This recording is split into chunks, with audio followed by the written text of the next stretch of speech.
Hey guys, good morning. Nathan here. My name's Nathan, and I'm gonna make a video about pharmaceuticals and what impact they had on me, and what choice I'm making now to better improve my life. I'm a spinal cord injury. I've been a spinal cord injury for about 20 years, and I had addiction issues before my spinal cord injury. It was due to drinking and driving, so it definitely was an issue. And I also had psych issues. I was deemed to have psych issues pretty early in life, so they started the medication there too. They had me on trazodone, or I meant Thorazine, when I was like 14, and it was just basically behavioral issues in my perception. But like they go, and most people, when they go to the doctor, they're going with the symptom, and they describe the symptom, and then the doctor gives them a medication, and they go home and they take it. Um, and a lot of times, them pharmaceuticals that they give aren't ideal, and the side effects and the way they leave you feeling outweighs the benefit that they bring. And this isn't for everyone. Some people, that's the difference in a chemical imbalance, and things like personality disorders. I also have a major depressive disorder, so it's kind of a unique cocktail, or well, not unique. There's a lot of people that suffer, from these things. But it makes it really hard to treat, because basically they start treating the behavior, and then, you know, it goes to, it's bad. It's bad. And like I said, after my accident, it gave me a free card to go, and to do what I did as an addict, and manipulate the doctors to give me what I wanted. And then again, in turn, I wasn't, conscious of the side effects, or the consequences of these medications. Opiates was in my life pretty early, as far as being abused. It was always pharmaceuticals. It was always OxyContin, oxycodone, Percocet, Darvocet. You know, Darvocets aren't used no more, but anyway, you get the point. Um, and then I ended up having a condition that ended up causing me genuine, actual pain.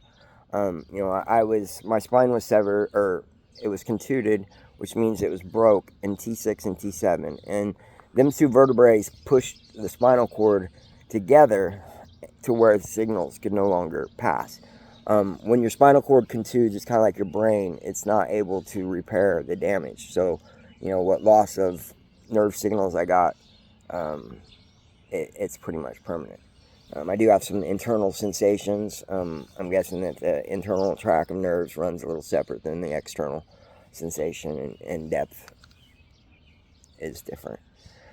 But it didn't have. It wasn't until I had at least a dozen overdoses. I know Narcan saved me at least a handful of times, and some pretty serious ones. But I wasn't conscious of the impact that it was having on my life, and as well with the people around me and the family members, because I wouldn't by choice have caused them the harm, but in not being conscious of my actions, and then the reactions of them actions, and then the repercussions of the actions. I wasn't considerate of that. I didn't take the time to observe and use insight, and be able to see some things that were pretty obvious. Most people in this town at one time would have said I was the stupidest mother that they've ever even heard of. Just because of the town being 5,000 people and the stupid stuff that I pulled. And in most instances, when I communicate with someone, or I have an interaction, they're not left with that view or opinion. I'm not stupid. I'm not the choices that I made in my past, and the choices that I made in my past don't sum up who I am today.